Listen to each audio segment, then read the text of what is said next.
Namaste, sir. Sreedhar garu. Namaste, namaste, Andy. Namaste. Hi. Hello. Hi.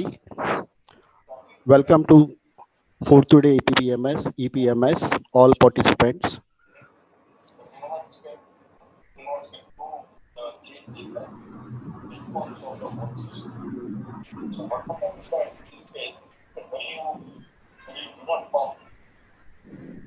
Hi everyone. This is Sreedhar, Physics Department, India. On behalf of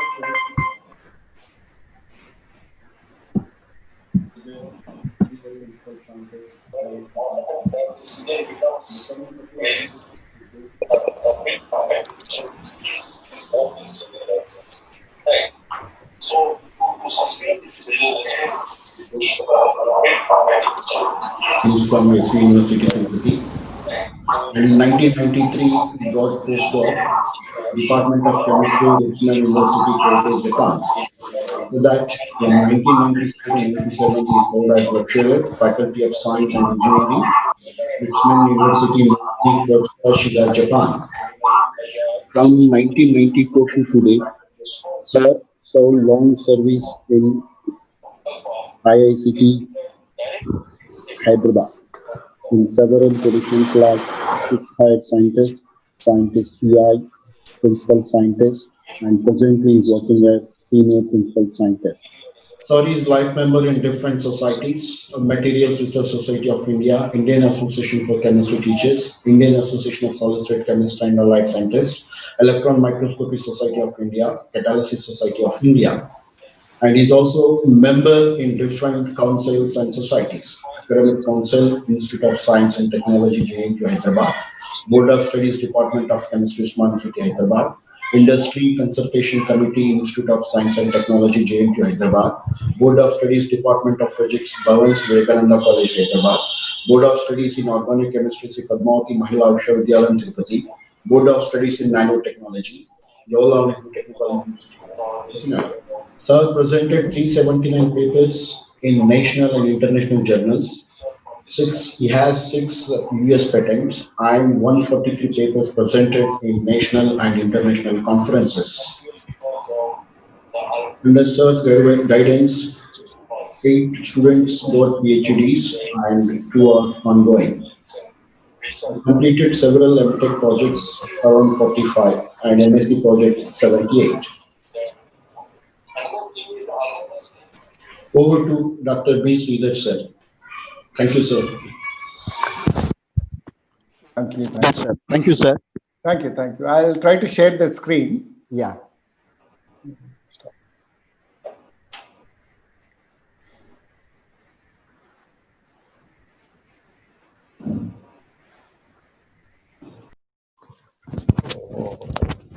This was a problem which was there for me last time also.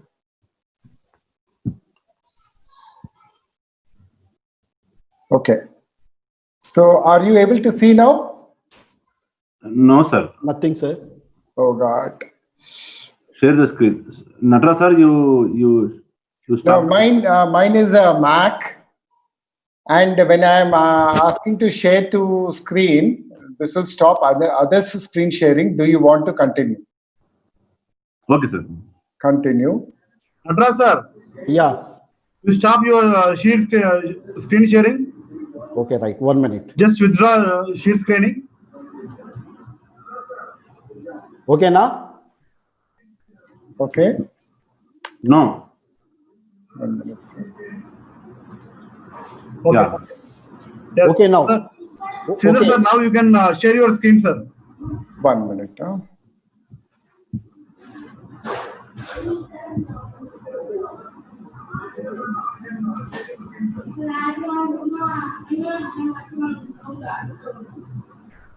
Now, so I'm getting some problem here. You are sharing in Zoom, sir. Yeah, Zoom. No problem. We are all in Zoom only, sir. You can share. Zoom, but the problem is my computer is Mac. Even though it's no problem, sir.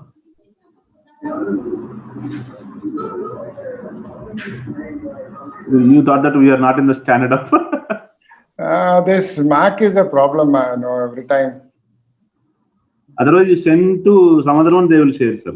You will send to YS Reddy, Srinivas Reddy, and you will share accordingly. You can say next, automatically it goes. 1 minute, sir. I will do that because it looks like that. Sir, what is coming on your screen, sir? Sreedhar, sir. 1 minute. See, when I'm desktop, okay. So it says open system preferences, security and privacy to grant access. Okay, sir. So, well, I don't know. This is a problem. I think I'll do one thing. I'll share that file to one of you. YS, do you have that content file? Yes, sir. No problem. And then you can share it. Sir will explain what is there. So is that PPT, sir? Yeah, PPT. I'll send it to you. Yeah, 1 minute. No hurry, sir. Cool.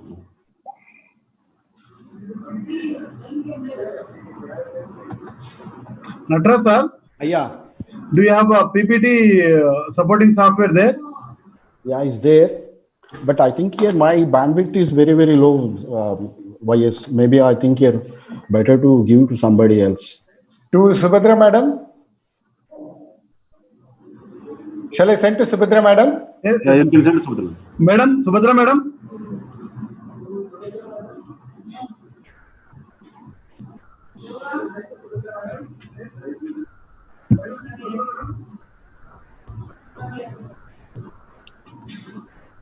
It will be in Google Drive. Shall I send to madam? You send it, sir. No problem. Okay. Chakri, madam, mummy ki adi vastundi, adani share cheyadu. It is vachinda. Okay. She will take it, sir. Don't worry.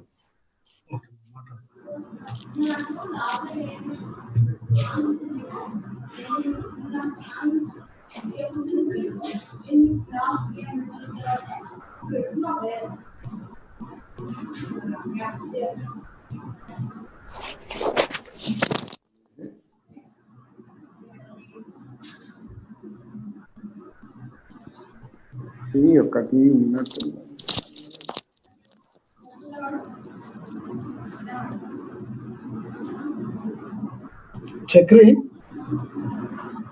You will see, don't worry.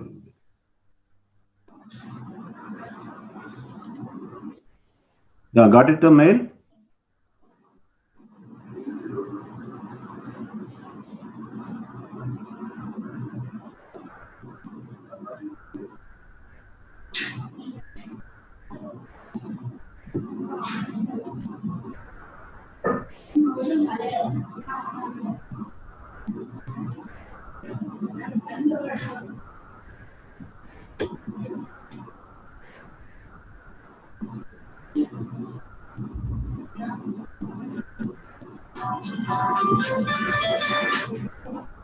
Madam, Japan, madam. Okay.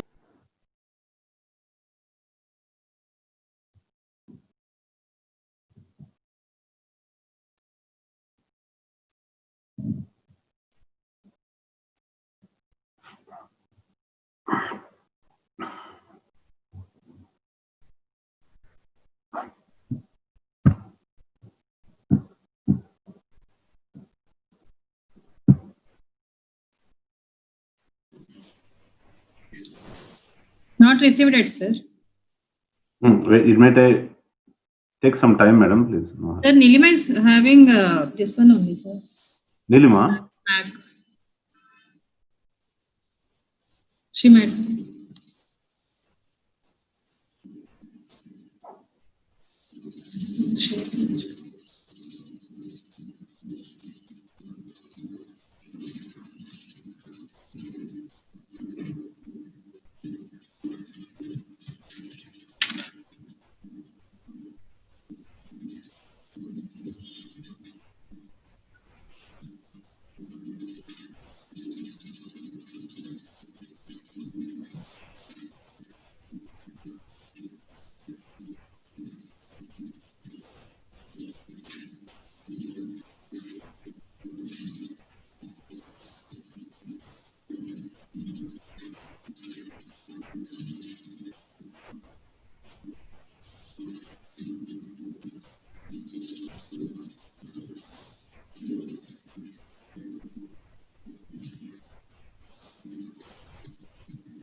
వచ్చిందా madam?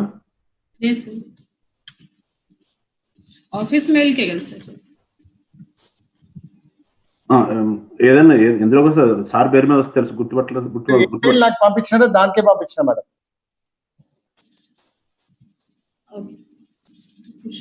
అది ఒక్కసారి ఇక్కడి నుంచి కూడా try చేస్తాను.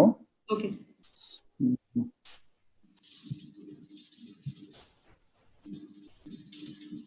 Subhadra madam వచ్చిందా madam file?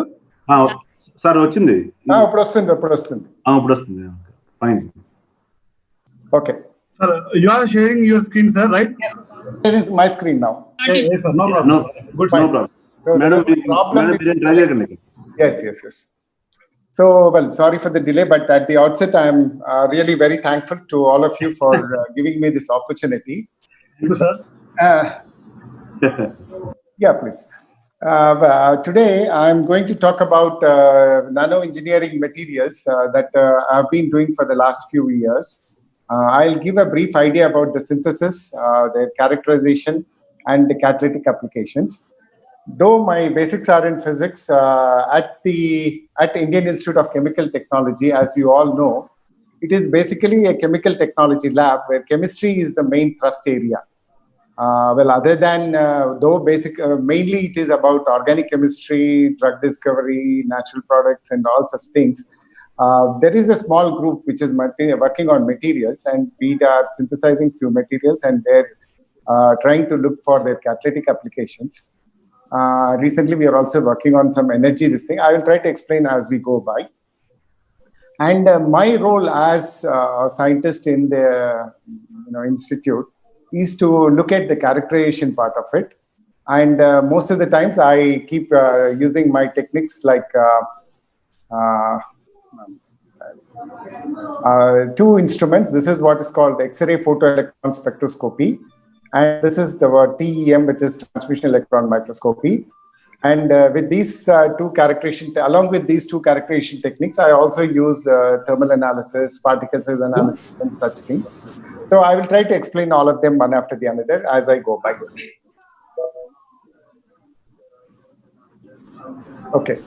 To start with, let us look at a few basic definitions. I'm sure all of you know about nanomaterials, their dimensions, and things like that.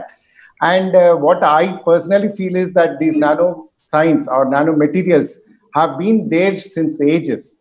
But what is the difference is that, we are able to see them, we are able to, understand the mechanism, we are able to synthesize them and do all sorts of things. So that is what is new, and I will try to explain all that in the talk. So basically, when we talk about nanoscience, like any other science, it is a study of phenomena and manipulation of materials. So this manipulation of materials at what scale is what makes all the difference. The materials are at the atomic scale, molecular, and macromolecular scales. And when we talk about these materials in this scale, the properties that these materials exhibit are completely different from their bulk materials. Same material, like I have put here, gold ring here, and which all of us know that it is inert at room temperature, and it is pale yellow in color, and it is an inert one. But the same material, when it takes into nano dimension, it takes into so many different colloidal liquids of so many different colors. So which means that there should be basically some difference in these materials. So, and we will try to understand what could be the difference and why are people so much interested about all that and so on. And as you can see here, there are so many different colors of the colloidal solutions of gold, and the property has to be different. And let us try to understand that. Before I go further, most important thing is about nanotechnology. It is a multidisciplinary area where branches of all sciences and engineering have to work together and try to develop new technologies and new applications. So basically, it has to be, like a multidisciplinary area. Though we are all physicists, it is necessary for all of us to have the fundamental knowledge of all basic sciences like chemistry, biology, mathematics, and so on. So then only we will have an edge, so that we will be able to understand the language of if a zoology person comes and talk to us. Now we have to understand their basic language, and then only we will be able to synthesize those materials for their applications. Similarly, like chemists and biologists. And my personal opinion is that physicists have that edge because they can understand chemistry, they can understand mathematics, and they can also understand biology. And we can make a difference when we study about these materials.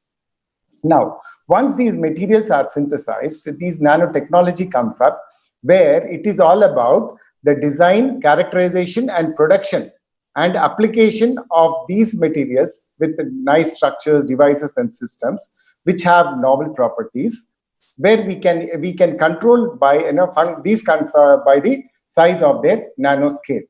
So that is how we are able to try to understand this.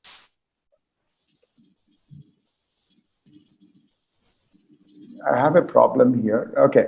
Now, about the dimensions, all of us know that we are talking about the scale of like, yeah. So we are talking about materials of order of 10 to the power of -9 of a meter, and where there are few examples which all of us know. But what is important is these materials can take different shapes, as we can see here. It can be a sphere, it can be a pyramid or whatever. But if any one dimension is between 1 to 100 nanometer, it is a nanomaterial. For example, if you look at this rod kind of a thing, this rod can be few microns in length. But if the thickness of the rod is less than 100 nanometers, if the width of the rod is less than 100 nanometers, it is a nanomaterial or nanorod.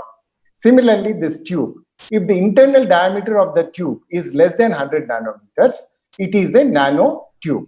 So like that, people have started to synthesize various different materials, and they depend these days, like nanospheres, nanocubes, nanofibers, nanospindles, nanoflowers, nano rice grains, whatever, depending on whatever shape that they have able to mimic whatever is there in nature, they have named it accordingly. So like, now if it is the shape of a rice grain, they call it nano rice. Okay. So like that. So depending on how we are able to mimic whatever is there in nature, they are able to, give that name for that kind of material. So now this nanoparticle, what is so interesting about it? So there are two things that we have already talked about, and that is the shape and size. The size, as I said, it should be between 1 to 100 nanometers. And shape, as I said, it can take any shape, like it can be a rod, cube, whatever, star, plane, or a pyramid, or whatever kind of things. So depending on whatever shape it takes, there are different materials. These are the two very important things that are actually playing an important role. Other than that, what makes it so interesting is it is the material by which it is made. So it is not necessary that it has to be a silica, or it has to be a gold, or it has to be a silver, or like that. It can be any material. It can be a polymer. It can be a carbon nanotube. It can be, these are some basic things which all of us know. It can be a proteinaceous material. It can be a liposome, anything, a hydrogel or whatever. So these are some examples that I have put here, which can all form, which can all be used to synthesize nanomaterials. The only limitation being the size and shape, as you know, it can take any shape. And other than that, it is the surface which is making all the difference. It is very active. All of us know that these nanoparticles have a lot of surface charge. There's a surface to volume ratio is very high, so which means that there is plenty of enough surface, more than what it is in the bulk for various applications. And other than that, this surface can be tuned. It can be modified according to the application, and then we can play with it and then synthesize new kind of materials which have functional properties attached to it. So like example, if you have, if you have a surface modified with a functional group like, thiol, or a amine, or an acetic acid like COH group, you can play with the surface charge like, hydrophobic or hydrophilic. So depending, if you want a hydrophilic material, you can coat the surface such that, it is it makes the whole material hydrophilic. So depending on that. if you have and these days because of this coronavirus, I'm sure all of us are very familiar with these antibody and antigen and so many different things. Though we don't have to understand the basics of biology, but because of this, we are able to understand what these are. So you can, depending on, it's like a lock and key. A lock has a specific key with which it can be opened. Similarly, you can modify the surface such that it can be sensitive only to a particular kind of a antigen or antibody, and you can play with it. So like that, you can play with all these kind of surfaces, and then you can have all these kind of things. You can also do some, you can coat it with polymers, you can play with all that sort of things. I will try to explain when I talk about core shell nanoparticles, which we have synthesized for our work, and then it will become clear for all of you. Now, other than that, there are few more important things that are very important. See, now let us look at this nanoparticle around, and what are the properties, or what are the function in influence? What is it that influences these materials? Now, we have already talked about size, shape, and I have already told you that the surface area that is available for our catalytic applications is plenty, or whatever may be the application, though I may be talking more about catalysis because I have done that kind of work in Indian Institute of Chemical Technology.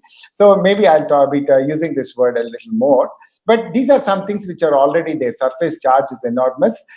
Depending on the surface morphology, you can have it in the form of smooth surface or a rough surface, or you can also have pores developed in it, so that you can not only the surface, you can also have the pores that are there in the material, which can be used for various applications.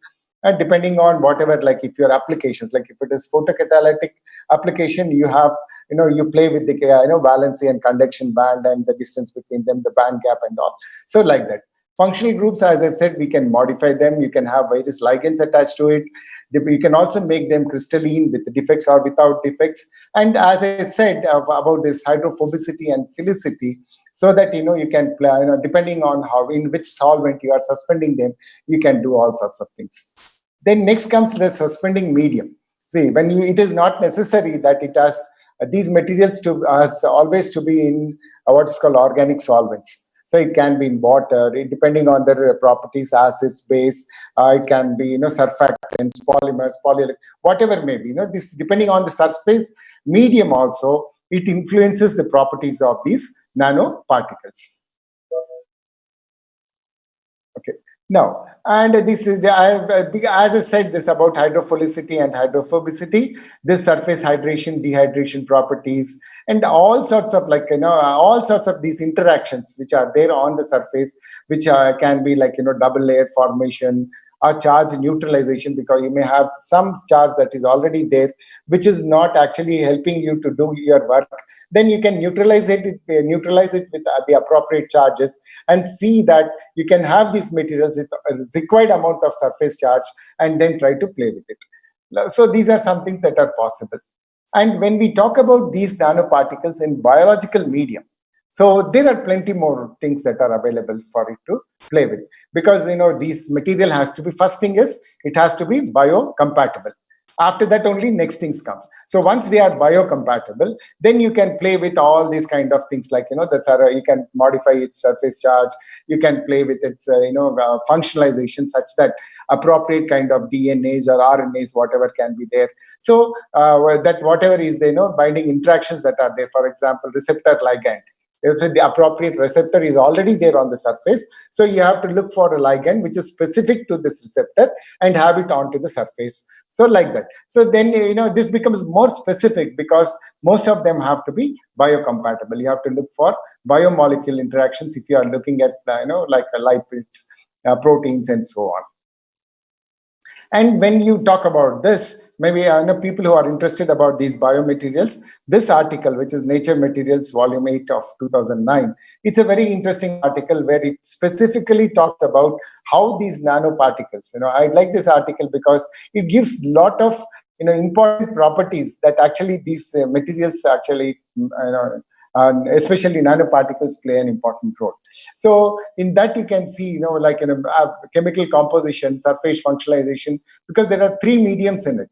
You have the nanoparticle, You have the medium in which it is suspended, and this is the interface where this material and the suspending medium play a very important role. So most of the times we don't realize that, but this medium is very important, because this interface medium is very important, because this is the one which actually develops all sorts of properties. So that is why, this interface is also very important. So we have talked about all these, like porosity, heterogeneity, because this is a solid material, this is a liquid phase, and so the heterogeneity is there. So you have to play accordingly, so that this interface is of the required kind for various applications. Hydrophilicity and all we have already talked about. So depending on the surface charge, like all these are listed here, these are some things which actually may play a very important role in when we are talking about this interfaces when they are of biological in nature. So photoagglomeration is one very important problem when we talk about these nanoparticles.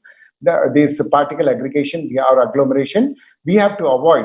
And there are some mediums which can be used to avoid these kind of agglomerations. Stability and biodegradability, because biocompatibility is very important. So when we are placing these material in appropriate solvents, biological solvents, so their stability and biodegradability has to be understood. And ionic strength and pH, basically when we are pH, is it neutral or acidic or basic, depending on the metabolic activity that are there, the temperature at which these things have to be done. So these are some things which actually make all these properties. See, synthesizing gold nanoparticle or silver nanoparticle is easy, but how to play with it, how to use it for the appropriate application, these are, that is what is making all the difference. So when we think of such kind of things, we have to look at ionic strength, the pH of the solution, temperature of the synthesis, and so on. And what are the forces? That is it's just a very dynamic event.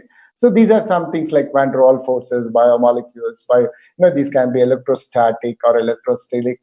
So these are all the things that are there which influence the interaction between these nanoparticles in a biological medium or any medium for that matter, because when we are talking about chemistry, it is in the organic solvents or water. So there again, there are these interactions are all there. And there it is much more like you can tune, like have it specifically like electrostatic or depending on what kind of material that you choose, you can play with it. So these are some things that actually play a very important role when we are talking about these materials. And it is this which is interesting. And it is this which is drawing the interest of so many different people to work on nanomaterials so that appropriate functionalizing and things can be done. Yesterday, I happened to listen to the talk by Varadarajan sir also, a very interesting, very experienced person, where his talk was really very interesting, and he showed you very practical applications and with the very technologies that could be which is around us. So basically, I also look into that kind of area, and I really appreciate his work. It was really very interesting to hear his talk. Now, there basically, as you all know, there are only two approaches, either top-down or bottom-up.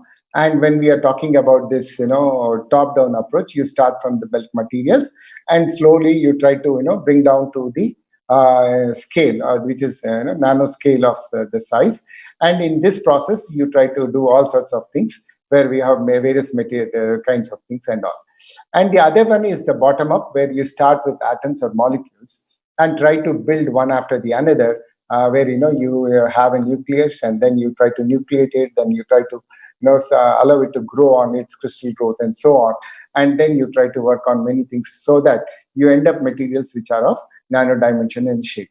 So these are basically two things that people follow. And so, but normally, so that, normally when we talk about these things of the methods of synthesis of nanomaterials, it is basically two kinds, physical or chemical methods.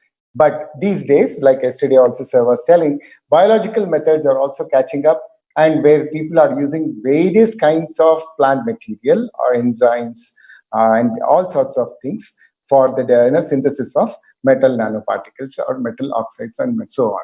So physical methods, as you can see here, all sorts of things are there, like high energy ball milling, inert gas condensation, PV deposition, laser pyrolysis, electrospraying, all these things are all there, and people have been using for the synthesis of various materials and so on. Chemical methods, well, we will talk about in these in detail also, because this is something which I also use them, like sol-gel synthesis, microemulsion techniques, hydrothermal synthesis, pyrolysynthesis, CVD synthesis, and plasma enhanced. These are like, when we talk about these, these are little expensive. Well, hydrothermal synthesis, well, yesterday Vadraj sir was telling that he could do it at home by using a pressure cooker and all. It's like, it depends on how the passion, how it draws you people to work for the synthesis of the materials. It's similar to that. And the only thing is, when we talk about these synthesis of these materials by standard methods, the only thing is, I will talk about that when we talk about the challenges of these materials and try to understand that. But what is drawing interest in these days is about the biological methods, where people are using, you name it, you have it, all sorts of plant materials. It can be the leaves, root, shoot, fruit, peel of the fruit, and whatever, and such things for synthesis of metal nanoparticles. And this is like enzymes and things like that for the synthesis. So like this, there are various synthetic methods for the synthesis of nanoparticles. Yeah, slowly we will, because now we have, I'm sure we have basically understood why nano is drawing interest. So not only that, we have talked about the shape, size, functionalizing and all, but when these materials are, when you are synthesizing these materials, these are some properties which are completely, making all the difference. Like their properties are though different from the bulk, their mechanical strength, thermal stability, catalytic applications, electrical conductivity, magnetic properties, optical properties, and all. We will talk more on optical properties in the beginning, because as our philosophy is like, seeing is believing. So until we see something and we don't see any change in the observations, then only we'll start to believe. So like this. So these are some properties which are making a difference, and that is why there are wide ranging of applications, and it can be well, I have put only few here, but there are many more which are coming day in day out. And some of the very advanced kind of things like nanofabrication, device manufacturing, when you talk about MEMS, NEMS, and so on, nanobiology for biological applications, and catalysis, what we people do. But the main thing is the challenge. What is the challenge or this synthesis when we talk about the synthetic materials? So these are some things which are very important. Most important thing is they should have uniform size and uniform shape. That is monodisperse material or monodisperse sample. So it is more of same size and same shape. Okay. Then reproducibility, which means that when you are following a protocol for the synthesis of these materials, whatever may be the, it's not same material. For example, if you follow the same protocol, not only you, but if anybody follows the same protocol, he should or she should end up in developing materials which have properties, size, shape, properties almost similar. That is what is meant by reproducibility. You have developed a protocol, and if you use that protocol, anybody, if they use that protocol, they should be able to develop that, synthesize that material in the same dimension or whatever, having similar properties. So that is where people have to, it's a major challenge when we talk about the synthesis of nanomaterials. Scaling up, because we do in milligram scale, but that is not enough when you have to go to our industrial applications. Then we should be able to use the protocol and develop and synthesize the material in bulk also, bulk quantities, not bulk material. Okay, and by using those small nanoparticles, we should be able to build a complex nanostructures. That is where nanoengineering plays a very important role. And I will try to explain how we are trying to do that. Now, let us look at one example before we go to the optical properties. Let us look at one. Where we are talking about gold from the very beginning, and these days it's becoming, day by it's becoming very expensive. So it is there. When we talk about this gold, if you look at the melting point around 10 nanometers, it is about 900 degrees centigrade. Okay, but when the sample is come down to about 2 nanometers, its melting point has come to about 500 nanometers, degree centigrade. So which means that for about 8 nanometers here, So bulk is still around the same, around 1000 degrees centigrade. So when bulk at about 2 nanometers, it has come to 500 degrees centigrade. So that is how the melting points are coming down. This is one example here. So melting point is coming down by about 400 plus degrees centigrade when the size is brought to the nano range. So let us look at some optical properties. As I said, size and shape should be uniform. In this example, like silver nanobox cubes or gold nanoboxes, you can see that they are all of cubes in nature and almost of the same size. And here again, you see these are all of the same, faces are very clear and almost of the same size and shape. So as I said, nanoscience or nanomaterials are not new, but what is new is the technology. Because we are in this, due to the development of technology, we are able to look at these particles in nano dimension and try to understand their property, the mechanism that they are showing at that particular scale. And we are able to understand that. And that is what is making this nanomaterial so interesting. They have been there in ages because nature has everything. We are only trying to learn from nature and try to synthesize, mimic nature, try to learn from nature, and try to develop such things in our day-to-day life in a synthetic route. Okay, so these have been there. Only thing is the technology is developed so that we are able to see these materials at nanoscale and try to understand the mechanism at which by which they are showing properties that are so different and very useful for applications. Let us look at this example also, where we are talking about colloidal solutions of gold or silver nanoparticles. If you look at this, silver nanospheres of about 100 nanometers, silver spheres of 120 nanometers, silver spheres of 80 nanometers, and silver spheres of 40 nanometers. They're colloidal solutions. They're all, the prisms are spheres, but their colloidal solutions are completely different in color. Similarly, gold spheres, 100 nanometers, gold spheres of 50 nanometers, you see that these colors are contrastingly different. So when these colloidal solutions are showing so much difference, by this, not only the shape, but even by little change in the shape or size of the particle also, you are able to see such difference. Okay, now coming down to my work, I will try to, this is what is my outline. Today I am synthesis, characterization, applications of coarse nanoparticles, polyaniline nanostructures. I will explain the synthesis also so that people who are interested to do this can also try for their work and try to work on it. Okay, and this gamma acacia stabilized metal nanoparticles, magnetic separable nanoparticles, their advantage when we are using them for catalytic applications, and a little bit on biomineralization because I have used these natural gums which are very commonly available around us for the synthesis of these kind of materials with different morphologies. My idea is to let you understand that with us it's like in a continuation of yesterday's talk where sir told you that we can use commonly available materials for this. So that is in continuation of that only I am trying to talk.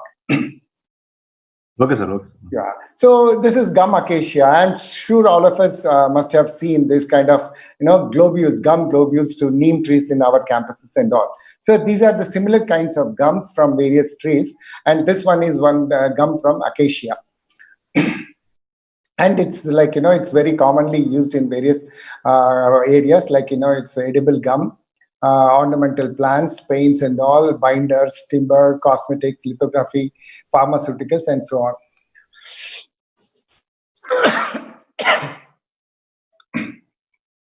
So this kind of common material, it is it is having all different kinds of properties. It is a crystal growth modifier. I'll try to explain this. It is a good metal reducing agent. It is a stabilizing agent, and it is also a crystal growth modifier, and it also acts as a template for the synthesis of various structures. So we will try to understand all that one after the another. But what is that which is very important? The most important things are these functional groups. OH, which is present in arabinose and ramos. These are the sugars, and these have functional groups OH. The glucuronic acid, it has COH functional group. And these are the ones which are very important for the growth and formation of metal carbonates and metal nanoparticles. So which means that it is a metal ions are reduced to metals, and these are as such restricted to the size of nano dimension. And there is a proteinaceous score. Excuse me. There is a proteinaceous score with in the form of amino acids, and this works as a stabilizer. Okay, it stabilizes and has the formation of metal carbonates into different morphologies and and metal nanoparticles. So it is, though it is a complex structure, it is these two things which are very important. One is the reducing agent and the other is the stabilizing agent. And these functional groups like OH and COH are responsible for the reducing component. And this proteinaceous score, because of its amine groups, it is the one which is able to stabilize it. So if you look at any plant extract or whatever, these are the things which are very important. You can extract and do all sorts of things. So these flavonoids, alkaloids, serpinoids, polyphenols, these are the ones which are there working as a metal reducing agent, and these metal reducing, they have like that. So the same thing I have put it here. There are proteins, amino acids, organic acids, vitamins, as well as secondary metabolitides such as these flavonoids, alkaloids, polyphenols, terpenoids, heterocyclic compounds, and polysaccharides. These are the ones which are very important for metal reduction. And these with the amines which are there, they are the ones which are used for playing a very important role for capping and stabilizing agents.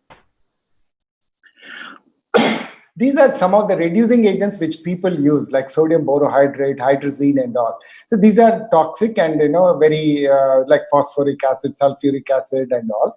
These are generally toxic, and people and at different conditions, like at a greater than 120 and all sorts of things. But as I said, that because commonly available material gum acacia, it has those materials inherent in it. So these materials can as such be taken for the synthesis of these materials. So when we are talking about that as a stabilizing agent, it is very important because of this. The stabilizing agent, it is also called, they are also called as ligands.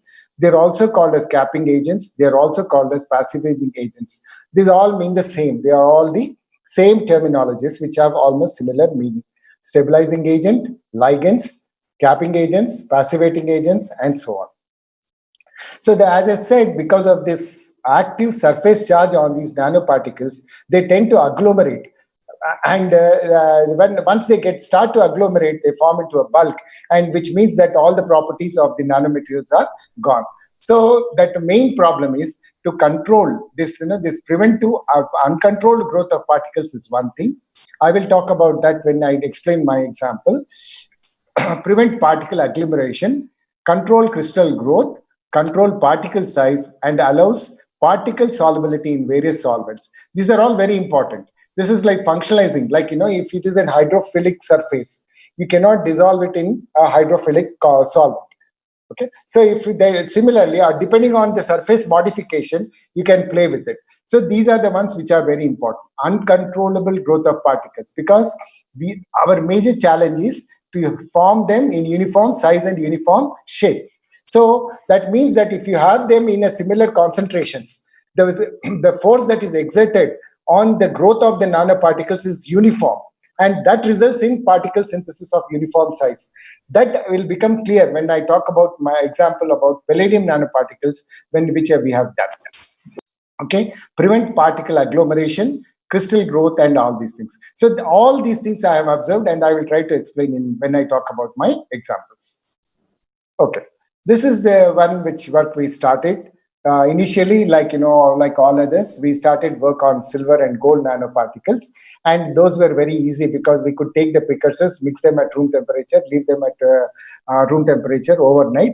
We could see a change in the color. That itself was an indication that something has happened. And when we tried to do all sorts of characterization, starting from UV-Vis, then XRD, then TEM and all, we are able to see the formation of these metal nanoparticles. So like initially we did this, And as you can see here, I talked about the one inherent characteristic that it also forms as a template. So what happens when the concentration of this gum is more? What happens? It forms a template on which these gold nanoparticles go and sit on it. Like you can see here, it appears to be a pyramid with the faces, like all these faces, and this gold nanoparticle sitting on it. So like this, you can also use it, the formation, as a template. And that we have used it for various applications. So this template is something which can also be studied.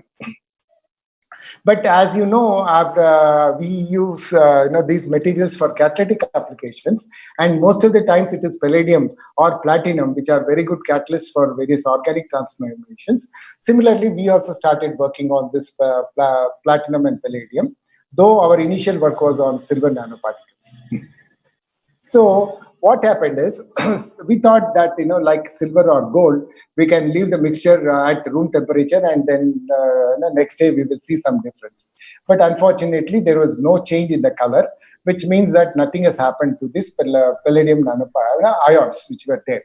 So what we did, then we tried to heat that reaction mixture, and then at different temperatures like 40, 60, and so on. And then we optimize the reaction condition at about 100 degrees for 6 hours, and where we could see maximum conversion of palladium ions into palladium nanoparticles. And we wanted to monitor the reaction. So we did a UV spectrum, and you can see at this peak, which is around 375 nanometers. So this disappeared as this mixture was heated at 100 degrees for 6 hours. So by this time, this disappeared. This is an indication that these palladium ions, that is 2+ ions, have got converted to palladium 0. Then we did all sorts of characterization like XRD and others. But of course, our interest is to see and believe. Then we had to look at a TEM, and we were really surprised to see that these particle sizes were of uniform in dimension. Like most of them were between 8 to 10 nanometers, and uniformly dispersed all throughout the grid. Because I see it myself, I do it myself. I was really excited to see that. But we wanted to see how they look at about different temperatures. But as you can see in these TEM images, 40 degrees, it is like all assorted kind of a thing, reaction not complete and not plenty in number also. So with increasing temperature, you can see that their increasing numbers are increasing. But it's only at about 100 degrees that, size is stabilizing to about 8 to 10 nanometers, and they are plenty in number. So like that, we had to monitor the reaction at different temperatures and then try to fix it at the appropriate optimized condition, which is 100 degrees centigrade for 6 hours. So then we wanted to see how does concentration of this gum acacia solution influence the size of these particles. And this is like this. As we increase the concentration, this is lower concentration. As we increase the concentration, we see that at higher concentrations, the particle size is stabilized to uniform about 8 to 10 nanometers. This is because, as I said, that there's one thing which I was talking about, which is controlling the crystal growth. Okay, so this is the thing which I was talking about. So when the concentration of gum acacia solution is less, this hindrance on the growth of the nanoparticles is also less. So which means that the particles tend to grow bigger. And on the other hand, when the concentration is increased, the steric hindrance on the growth of the nanoparticles will also increase, and that restricts the size to smaller particles. And that is how we are able to synthesize them at about 8 to 10 nanometers. This was about 25 to 28 nanometers in size, but it could be stabilized to about 8 to 10 nanometers as we increase the concentration of the gum acacia solution. We try to use it for catalytic application. As I said, we come back to chemistry a lot, and it's very interesting in the sense, we, as I said, physicists can understand chemistry. So in alkylation of hydrogen, this is the reaction we talked about. So it is the conventional method of doing that reaction. In this reaction, as you can see, there is a reducing agent here. There is one reducing agent here. And actually, there is an halogenating agent also here because it is bromine here. So there is one halogenating agent also here, and there is another base. So it is in this presence of all these things, you are able to get the product, which means that along with the product, by the end of the reaction, you will also generate waste. which is having these reducing agents, this halogenating agent at the base. So all these things are there. But same thing when we are trying to do we're using these palladium nanoparticles, what we are trying to do is we are taking these precursors, starting material in methanol and having at room temperature and placing a hydrogen balloon to it, and that's it. You are able to synthesize this material at room temperature. Okay, and which means that you are not generating any waste or anything, and it's so simple. So that is how we try to do it. And the mechanism that's very interesting here is these palladium nanoparticles. When you put a hydrogen balloon to it, they form palladium hydride bonds, and this acts as a catalyst for this kind of reactions in this this particular example. So that is how we try to, people are, it makes so easy that, you can avoid so many different steps by just taking in one step and trying to get the product that is of your interest. Then we tried to work on platinum, and this was much more interesting because this size was something like 2 to 3 nanometers. And the palladium is like 8 to 10 nanometers is a wonderful, anything less than 10 nanometers is a wonderful catalyst when we talk about palladium. And this similar conditions, similar method, we were able to stabilize them to 2 to 3 nanometers. And that is made us to understand better. Like you can see here, initially it is pale yellow in color, like was palladium. And as we heat it to about 100 degrees for 6 hours, it colors dark brown in color, which is also an indication that something has happened. Then we tried to do the XRD, and the TEM I've already shown. And this was the reaction where we did it in water, in hydrogen, atmosphere, and at room temperature. This is the only one step, and compared to the other, that was 2 steps. This is only one step, and we could do this kind of reaction. Okay, so that was about using gum acacia for the synthesis of metal nanoparticles. But these days, as I said, nanoengineering, these nanoparticles, arranging them in some shape, modification, and creating new kinds of morphologies is something which is also very important, and very people are doing it deliberately when they are preparing materials for energy applications. Like this kind of photocatalysis or hydrogen water splitting and all. They are engineering materials in different shapes so that they have property, because we are playing with the band gaps and such things. I will talk about when I come to that stage. But here what I tried to do was, using these natural gums, we tried to synthesize such kind of morphologies, like this can be strontium carbonate, barium carbonate, or any kind of materials. These are inorganic materials. We are using natural gums as modifiers or something, and we are able to synthesize these kind of inorganic organic hybrid materials. And you look at the shapes. This is a simple salt which could be arranged nicely into the shape. And as I said, there are various gums that can be used, and people can exploit and try to work on it. And this is what is biomineralization or biomimicking nature. So as you all know, that when we go along the beach, we see all sorts of these kind of shells and all sorts of things. But it does happen in nature, and it takes some time for all these things to happen. And depending on the geological location, and depending on the pH, depending on the temperature, depending on the geological conditions at that particular area, appropriate materials are being they are synthesized, they are appearing in nature. But as chemists or as material scientists, we are able to synthesize these materials, have a protocol by which you can develop similar kind of materials and try to go on. Like you have, for example, pearls. These are natural pearls, there are synthetic pearls and all sorts of things. Similarly, there are many things that can happen. And in that also, there is an organic component and inorganic component, like proteins, glycoproteins, polysaccharides. These are the organic components. And the minerals that are there in the sea, it can be calcium, magnesium, or potassium, whatever ions that are there. They are the ones which are the inorganic materials from the sea. And those form these kind of materials. So this is what is called biomimicking or biomineralization.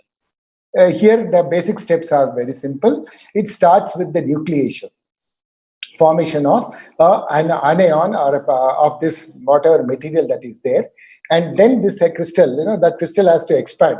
So what happens is, these nucleated particles sit over one over the other, form self-assemble into some shape, and with the time this self-assembly goes on until unless it takes a stable shape of one kind. So that is how it tries to develop its shape in the form of some whatever morphology that it forms. Like for example here, this is barium carbonate, and gum was one condition. Gum is there, but without gum, as you can see in this image, they form uniform rods kinds of things. Okay, this is the one which is there, which is the form of a rod. Okay, now when we use this gum, and without simple two conditions like 0.5% and 1.0% of gum acacia, two different concentrations. Barium carbonate is the one of the precursors. Barium is actually barium, not even carbonate, because carbonate is coming from the gum, or you have to use some, because carbonate source has to be there. You can use CO2 gas or any other carbonate source from acetic acid or so on, but that is there. So in two different concentrations, barium carbonate was synthesized. You can see the difference in their shape. This is 0.5 and this is 1.0. Okay, and these shapes are this form like dumbbell kind of a thing, and these are all small particles which are there. You can see it when I show it in the next slide. Similarly, we use hydrothermal conditions, okay, with pressure and some gas conditions at around 90 degrees, which is not very much high. At 90 degrees with the similar conditions, see the difference in their forms. Say it's the same material, but a little difference in the protocol, you see that you are able to synthesize these materials which are having different shapes. As you can see it very clearly in this, all small crystals, they have, you can see the small crystals as well. They have self-assembled into that kind of a shape. And this is one another thing not very important. We try to put lanthanum and terbium as dopant, and even the small amounts of lanthanum making a lot of difference in the morphology that is actually being formed. Then we try to work on strontium carbonate. Like as I said, we talk about rice grains because it is in the form, in the shape is looking as a grain. So you can call it as a rice grain, not that it is not in that morphology. So initially, without the gum, it looked like this, but with the gum, you can see the similar conditions like the other example. So without this thing, and these are in hydrothermal process. So hydrothermal process generally, takes up into different level of formation of this morphology. And that is what you can see here. These rice grains self-assemble into some little bit different structure. Okay, and here these small kind of petals are are forming into a bigger flower kind of a thing. When we characterize it with various materials, the shape has to be necessarily the same. So the same thing in a TEM image, you can still see the formation of this kind of flower kind of a thing, rice grain kind of a thing and all. And this material is the same like we see in XRD and so on. Excuse me. So there's lanthanum and terbium. The small amounts of lanthanum and terbium, you see the difference in the morphology. It's a completely different kind of a thing. If you want to take 1 minute break, sir, take water. 1 minute, sir. I'll just, I'll come. Yeah. I'm also feeling fine. Take water, sir. I mean, nothing. Yeah, 1 minute, sir. Actually, I should have brought a water bottle to me. I'll just come. Huh? Yeah, no problem, sir. You carry. Just 1 minute, nothing wrong. Let it be, sir. No problem.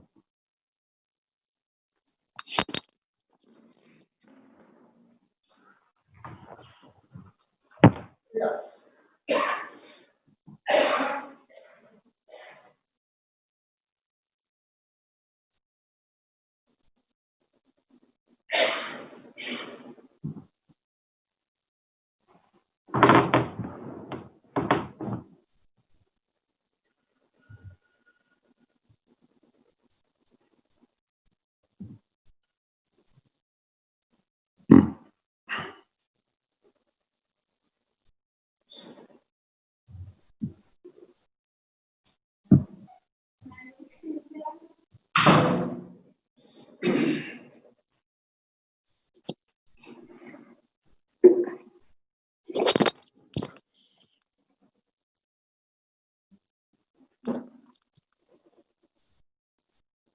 Yeah. Anyway, this slide is very important. I'm sure you must have gone through all this. So the source for carbonate is this acetic acid, which is there. So zinc acetate. This water is the solvent, because another advantage here is these gums are only soluble in water. They are insoluble in most of the organic solvents. So which means that, you have completely green kind of a thing. So you can only do these experiments in water. Okay, so then you have this, basic source, the basic condition, you have the sodium hydroxide, you can use oil bath at 100 degrees for 24 hours or a pressure tube, because when you're talking about hydrothermal conditions, once these are precipitated, you can precipitate with the centrifuge, wash with water and ethanol, and you can dry it at 80 degrees, because it's about the synthesis of zinc oxide nanoparticles. So if you can dry it at about 80 degrees, you get the zinc oxide nanoparticles. Here, the interesting thing is this. Without gum, it forms crystals of about 200 nanometers in size. As you can see here, about 120, 140, 180, 200, like that. So these are big crystals. But when you are using this gum, what happens is the size is coming down to about 8 to 12 nanometers, even less, 2 nanometers and all. And another very important thing is, these gum forms a globule. On the globule, it is like a template formation. On the globule, these metal nanoparticles are sitting on this. Okay, as you can see it very clearly here. So these are the globules on which these metal nanoparticles of about 2 to 3 nanometers, 2 or different sizes, they are forming on that. Okay, so just imagine the size of about 180 to 400, 120 or 140 nanometers particle is coming down to about let us say about 15 nanometers, which is about 10 times less, only because of the gum and its conditions of synthesis. Okay. And the mechanism is like this. Because it's fibril kind of a thing, it forms a globule like this. And this, zinc acetate ions are like, they form this ionic form. In the presence of the sodium hydroxide and so on, nucleation takes place. And as you heat it at about 120 degrees and so on, these crystals form and they try to form onto this thing. And if you can calcine this material at about 400 degrees, you can nicely remove the inner part of the gum and have hollow particles of zinc oxide nanoparticles, where the inside will be hollow and you have surfaces which is coated, having the zinc oxide nanoparticles. So like that, we can also do many things with the gum acacia as a template. This is how a template is formed. Now I'll come down to a little different kind of a thing. So I've started with the synthesis of metal nanoparticles using gum acacia. Then I told you about zinc oxide biomineralization with using gum as a crystal growth modifier, where there it was a reducing agent, and here in the biomineralization it is a crystal growth modifier. Now we are trying to do a little different kind of a thing, where because we have to come to about engineering part of it, nanoparticle engineering and surface modification. So here we talk about core shell nanoparticles. So where you can have a material, a core of one material and shell of another material, and have these core shell particles wherein you have a synergy between the core and the shell, and you have material which has properties which is completely different from the core and completely different from the shell. Okay, so like that we can have particles which are having that kind of a property. So what is that shell? Shell it can be of anything. So it can be of anything. This shell can alter. For example, the charge which is already there on the particles, that can be altered by having an appropriate shell, reactivity, functionality, and so on. So depending on the material, if we can have a material which is magnetic, I will show you some examples which I have done. So when you have a magnetic material as a shell, or a magnetic material as a core, you can have a whole particle which is magnetic. Okay, you can. So all these things can be done where you can improve their physical and chemical characteristics and have materials which are having synergy for both of that. Okay. Now, But here, though there are various methods of synthesis like precipitation, polymerization, emulsion, and so on, but it is the sol gel condensation, which is the method that I have followed. I will try to explain in detail so that you can understand, you can use it for your kind of work. But otherwise also you can use all these kind of techniques for the synthesis of core shell particles. And silica nanoparticles, which is this method, which is very important. Stauber et al. And this paper is very important, useful, and a very method which is rugged and can synthesize particles of uniform size and uniform shape, and is also can be followed. So this scientific research, easy preparation, and all sorts of things.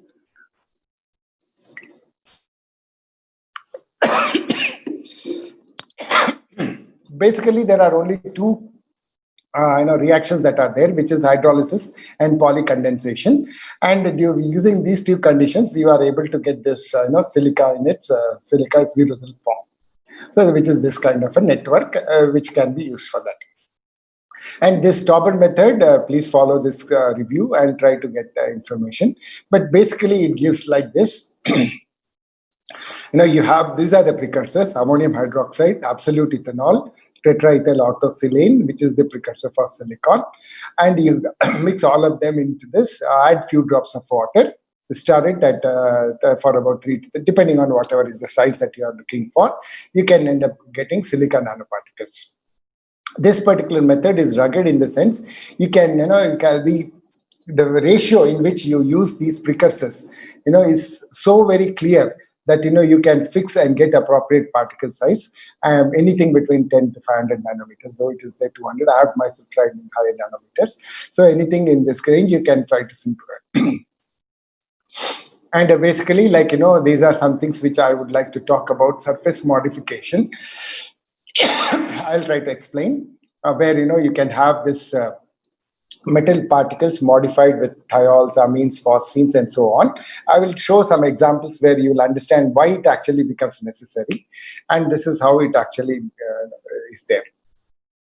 And one such modifying agents, like in here, this is a solution of titania, TiO2, surface modified with various ligands, like salicylic acid, vitamin C, dopamine, catechol, and so on.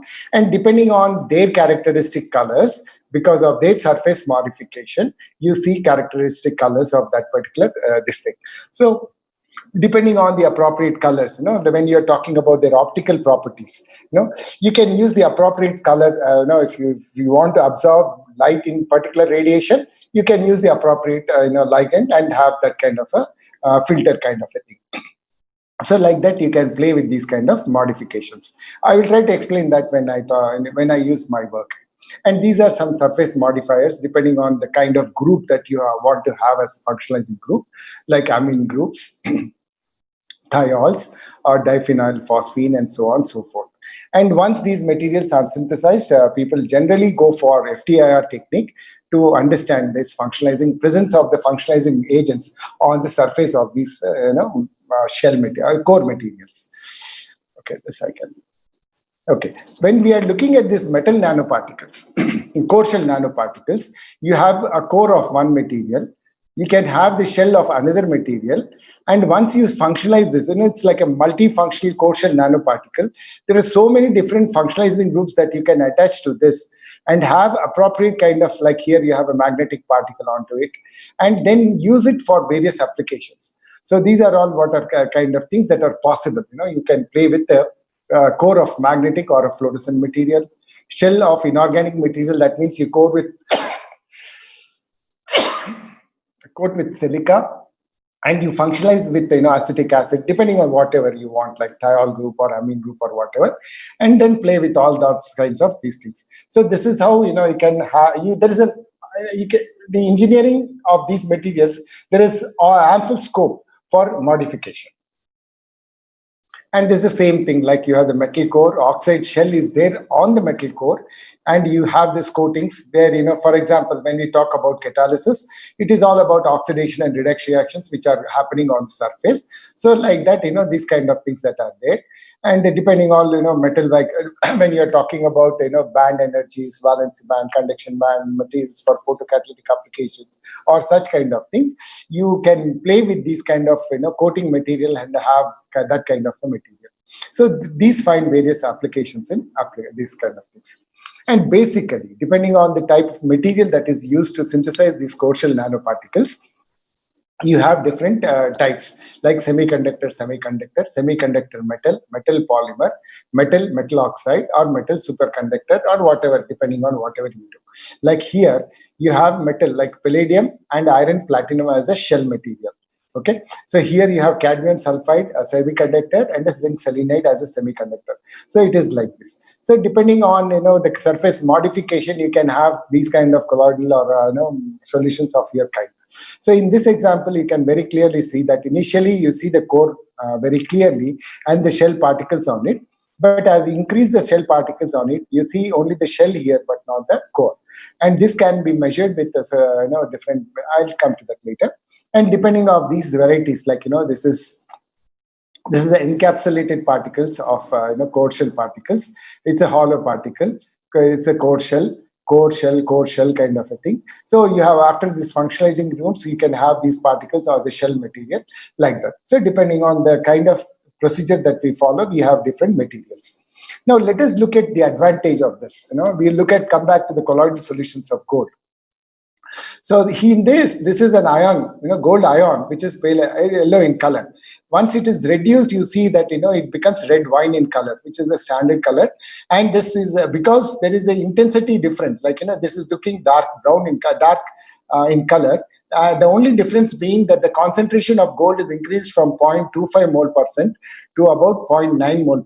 So increase in concentration, the red wine color is the same. Only thing is it is becoming darker. Okay, but when we look at these core shell particles, this is the gold particle and this is red wine in color, and this particle is coated with silver. Okay, this particle is coated with silver. You see the change in color. It's again coated with gold. You see the change in color. It's neither this, but it is a different color altogether. And it's again coated with gold. Then it is coming back to red wine in color. So which means that there is some synergy which is happening, and that is why you see that it is neither the core color, core colloidal color, or the shell colloidal color. It is something different. Okay, so this is we can extrapolate to all various applications and try to understand that.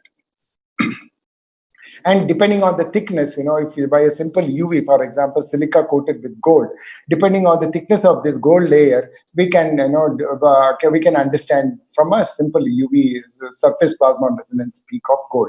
So if it is about 5 nanometer thick, it is around 1000 nanometers. But as the thickness increases, you see it has come down to about 750 nanometers or so when it is 20 nanometers in size.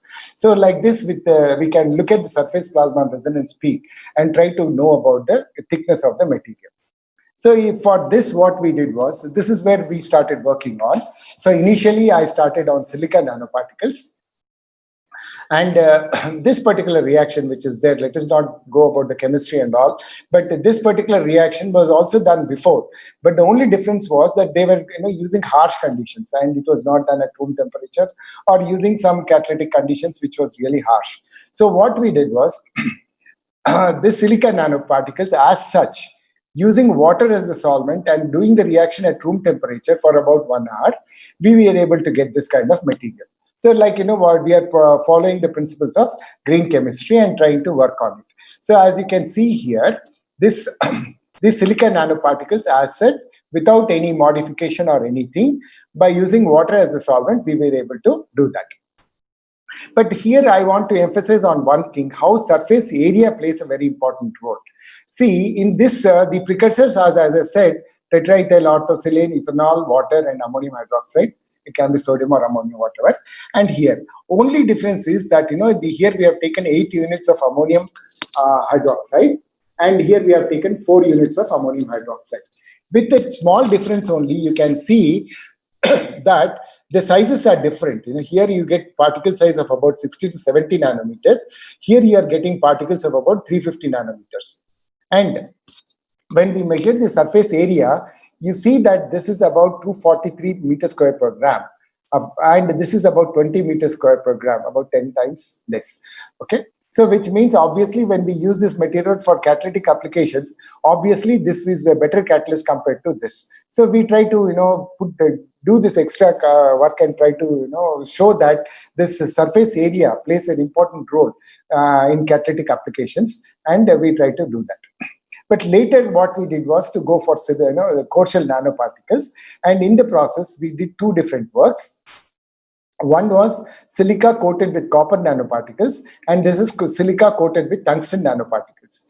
I will try to explain how we did this. Now, generally the same method, Stauber method, and we try to do this.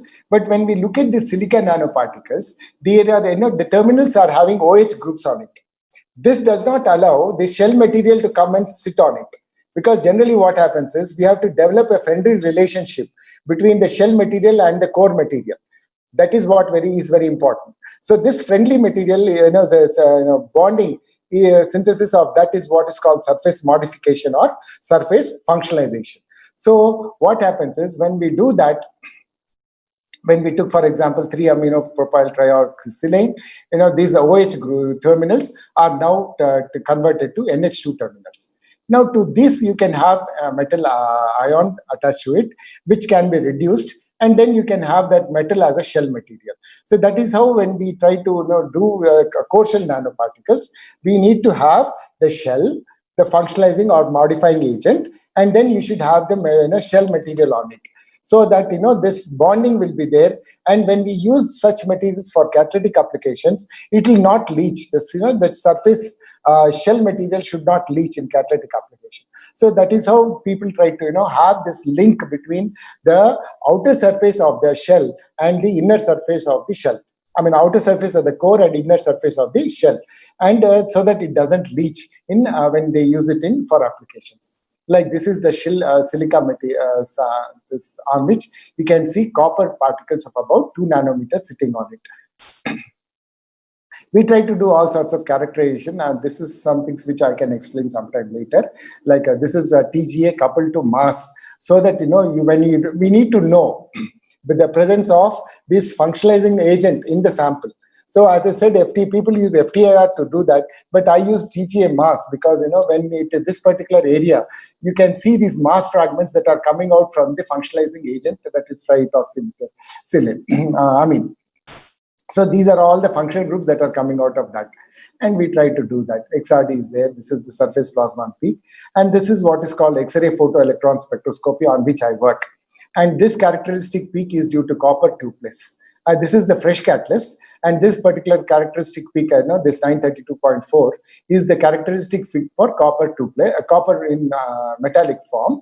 But when it was used as a catalyst, it got ready. You see an increase in there, full width at half max. This peak is sharp and this is broad. So it means that some of the copper metal has got oxidized to copper 2+, and that is why you see this ionic form also here. Okay, so that is which means that in XPS the advantage is you can know about the elements present in the sample. Not only that, you can also know their oxidation state in the sample. So in this particular material, copper is the active species, and along with copper, it is in 2 oxidation states. That is simultaneous existence of this active species, that is the catalytic active species, we can see by XPS. That is the advantage of XPS, X-ray photoelectron spectroscopy. It gives us information about the elements present and their oxidation state. Sometime later, I will talk about that technique sometime later. Now, I will show you the importance of these stabilizing agents in this example. We wanted to do platinum nanoparticles by using this technique. Let us not go about all these things. Just please look at the images. Now, initially, it looked like colloidal solution, but within no time, it started settling down like this. Which is not what is required when we talk about platinum nanoparticles or any nanoparticles. So it started to settle down like this, and it become agglomeration started. So what we try to do here is these are three different kinds of stabilizing or ligands or whatever you call it, stabilizing agents, ligands or whatever. So triphenyl phosphenoxide, triphenyl phosphine, or tetraoctylamine, these are the ones we try to use them. And this is how that became. This colloidal solution with those kind of ligands is the colloidal solution of platinum, which is there. This madam, she was a DS human scientist with me, and she left about 2 years back. But even now, these are like this. Colloidal solutions are even now stabilized in this material, in this medium. And that is the advantage of having these kind of stabilizing agents where these particles do not agglomerate. Then as I said, we started with silica nanoparticles. Then we made copper and tungsten core shell nanoparticles. In this example, what we are trying to do is we started making hollow particles of iron oxide. This is the iron oxide. We say this is the same procedure. So these are the precursors for silica core. Functionalization, then iron chloride is the precursor for iron oxide. We got oxychloride, calcinate 1000 degrees. You have core of silica, shell of iron oxide, and selectively remove silica. Then you have hollow particles of iron oxide. You can see in the TEM images at various stages when we try to record it, you see that these are the hollow particles of silica, iron oxide nanoparticles. I'm going little fast. It's plenty of time, no problem. Yeah. Then no problem, sir. No yeah. Then I'm going for another thing. This is conducting polymer, polyaniline, and all of you know that these are the people who got Nobel Prize for these discoveries on conducting polymers, Shirakawa, McDermott, and Hager. Okay, and people have been using this as support material or conducting polymers and so on. But so people have also used it as a catalyst support because this has some charge on it, which can be used as a support for various metals. So we in our group also, we try to use palladium, osmium, and all sorts of these kind of catalytic reactions. But we wanted to do something different. And by changing these precursors of aniline and sodium hydroxide for the synthesis of polyaniline, we could synthesize these materials in the form of spheres, rods, and tubes. Okay, only difference is the difference in the precursors. Okay, if you look at these SEM images, these are spheres, rods, and these are tubes. Generally, we don't see the tubes in the SEM images unless you see some openings like this, or a breakage here, or some things like this. Then only we will be able. Otherwise, they look as rods. But in a TEM image, these are spheres. You can see they are rods, as you can see here. These are tubes. You can see the contrast very clearly. And these inside is hollow, and the ends are open. So these are few microns in length, but the inside diameter of the tube is like this. So like this, we can see that tube very clearly. And at various stages, we try to understand the formation of these materials. So at about 1 hour, hardly any change in the color or anything was observed. But at 6 hours, you see some light color change. And at that point, you can see that this irregular morphologies which were there, were trying to assemble into some form. Okay, and then by about 12 hours and by 24 hours, definitely they are forming rods. And this is this kind of dark green color is what is polyaniline color, which is very clear here. Okay, so like this, we were able to look at the mechanism. We try to do all sorts of things. We try to look at the surface area, because when we use them as catalytic applications, we try to look at the surface area. And the surface area for spheres was about 17 meters square per gram. Tubes, rods was 37, and tubes was about 42. And we had to add some active catalytic species. So we took vanadium as the active species. And after that, after adding vanadium also, we saw the surface area, it got reduced because vanadium absorbs some of the sites. And so the surface area was still less, and it is about 10, 22, and 24. The trend is that, that spheres are having less surface area when compared to rods and tubes. So when we use these material for catalytic applications, obviously tubes with larger surface area have to be a better catalyst. And that is what we were also looking for. And this is how they were, like this. The selectivity towards this at times and so on. So 100% selectivity, it's only 30%, but selective towards sulfoxide. but this was about same time 100% selectivity to sulfoxides and sulfone. Then we started working on these magnetic nanoparticles, and I request the participants who are interested to look into this article, Anglo-Chemie International, which has come in 2007, a complete article which gives information about these magnetic nanoparticles, synthesis, protection, functionalization, application. So generally what happens is this the separation of these nanomaterials from the reaction mixture is normally very difficult. So that is what is the problem. Okay. So, but if they are magnetic, it becomes very easy. In the sense, you can place a magnet next to it so that.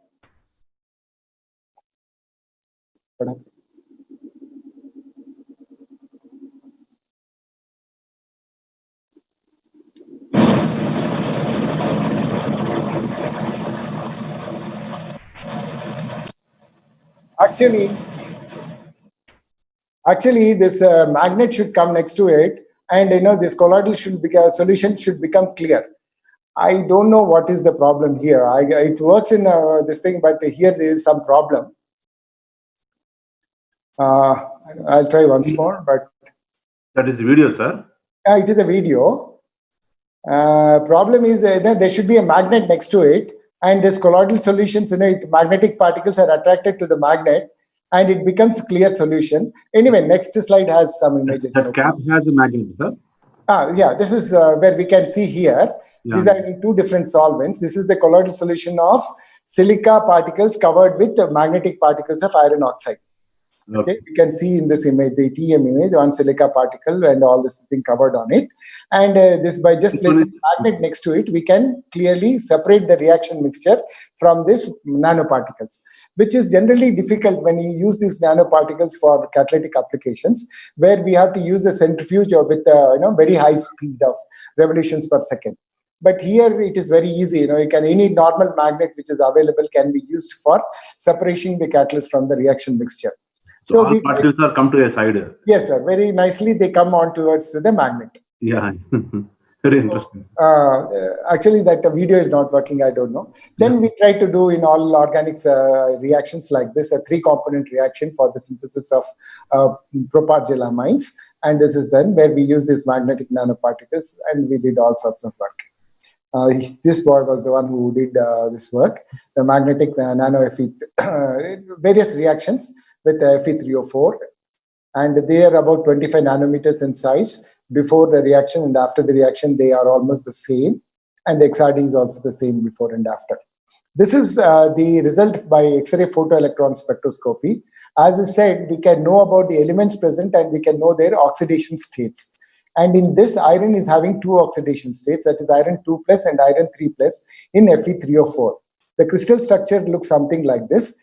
Some Fe3+, about 50% of them are in tetrahedral configuration, and in about 50%, like of the 50%, Fe2+ and Fe3+ are there, which are hopping between each other in octahedral coordination. We cannot talk much anything about the octahedral or tetrahedral coordination, but what is important because these 2 ions, metal ions, are there in the metal ion is in oxidation, 2 different oxidation states. We can study that by X-ray photoelectron spectroscopy, and as you can see here, this is Fe2. The peak which is here is due to Fe2+, and this one is due to Fe3+. Okay. And then because when we talk about catalysis, it is the redox reactions that are very important. So iron jumping to 2+, iron 2+ again forming to Fe3+. So that is there. So in that, if you have copper as additional metal, which means you have copper and iron in 2 oxidation states and copper in multi-oxidation states. So that means it is having properties which are better when compared to iron oxide. So when we first carry out these reactions with iron oxide alone, but with copper ferrite, when we do these reactions, we get better yield, and that is how we try to work on different kinds of reactions. Here, as I said, the mechanism plays a very important role. Let us not look at all the organic component mechanisms and all, but what is important is where does this copper act as a catalyst, and where does iron act as a catalyst? And where the catalyst is regenerated back into original form. That is very important. And it is at this point, this copper 2 plus, gets converted to copper 1 plus during the reaction. And in this point, this copper 2 plus, copper 3 plus helps this copper regeneration of this catalytic center copper 1 plus to copper 2 plus, and because of this. So this is how, which is very important. And because of the synergy, this, as I put it here, this synergic effect of copper and iron metal centers accelerates and improves the synthesis of, in this case, amides. So the resulting whatever may be the product of our interest, the yields are increased because of the synergetic effect of the metals that are there, which is copper and iron, and at various mechanistic sites, they act as catalysts. And now, at this point, though initially I started all that and I have stopped that work, but because the energy needs are very important and increasing, we have started working on these things now, where we are working on hydrogen production and the CO2 reduction to methanol and things like that. And this is the kind of schematic which can be used to understand. These are a normal thing. You have a photocatalyst suspended in this, and you have this it's synthetic solar simulator. So where you use this light and this photocatalyst, and you get whatever you want in hydrogen production, where it's like water splitting kind of a thing. And in this, CO2 is which is plentifully available. It is being captured and it is converted to value-added products like methanol and so on. So here this from whatever source, and these are the catalysts and water and all those things. And whatever methanol that is coming out, you put it onto the GC and try to analyze that. This is what we are trying to work on. And for example, here alpha Fe3O2 at T, this is the material, for example. Now here, till now we have talked about metals, metal nanoparticles, metal oxides, and so on. But this is little different. Here, people have though started working as nanoparticles, but when we are talking about the applications in photocatalytic requirements, they are looking at materials which are of different shapes, different morphologies, and different kinds of structures, because now it is all about the band gap between the conduction and valency band, which makes all the difference.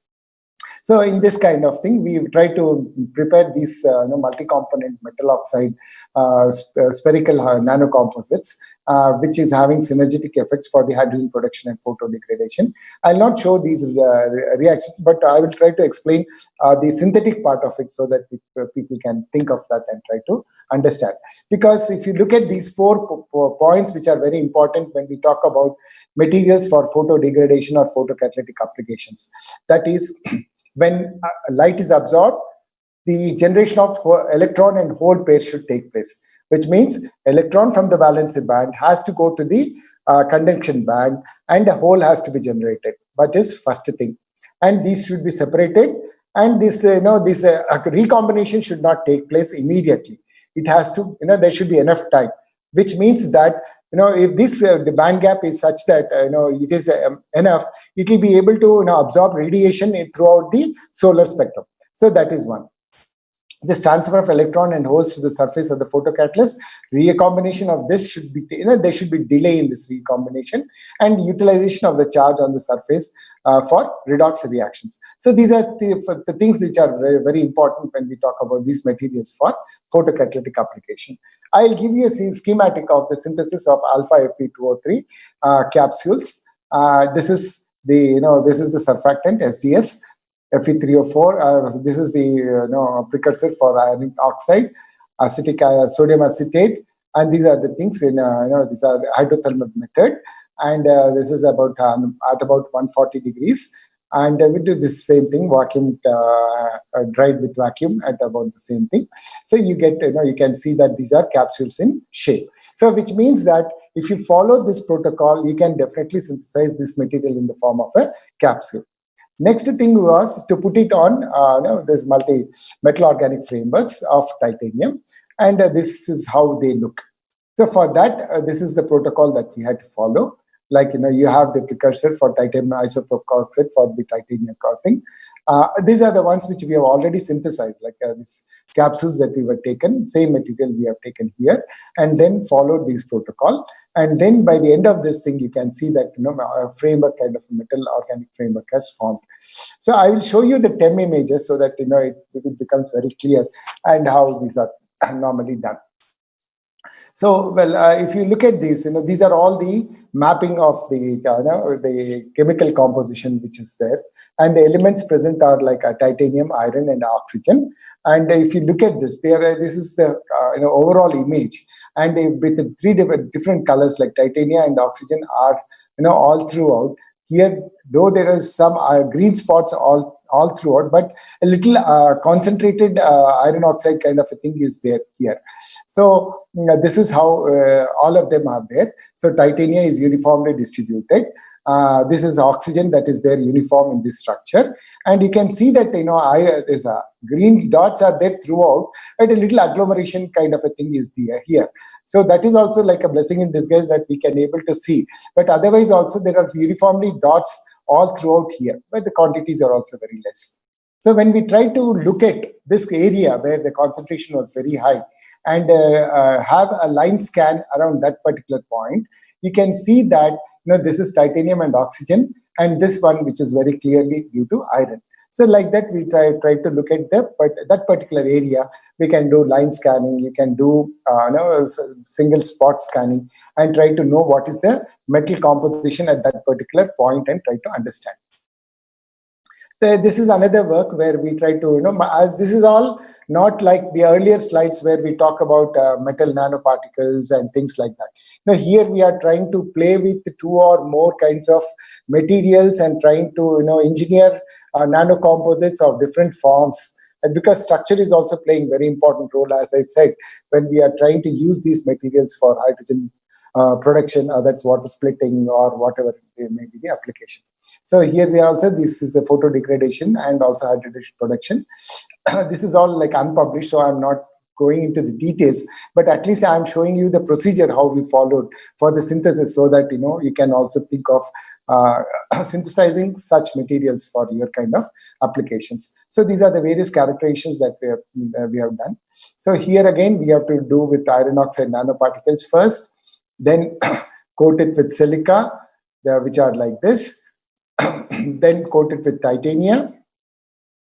Then you can see this structural difference. I'm sorry, I'll just go back to the previous slide and to the previous slide. Please look at the structure here. These are all like small spheres kind of thing.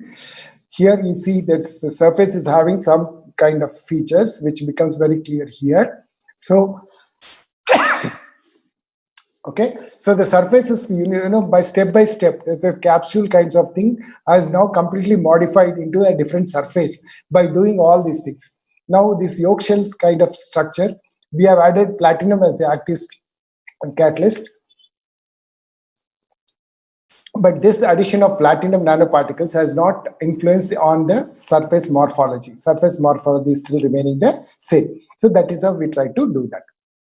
And we use these materials for the various, you can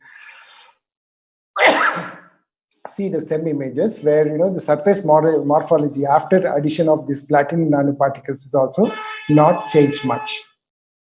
And this is the TEM image where, and the chemical composition looks something like this. All throughout it is, iron and titanium. Platinum is also there, very clearly uniformly distributed on these particles.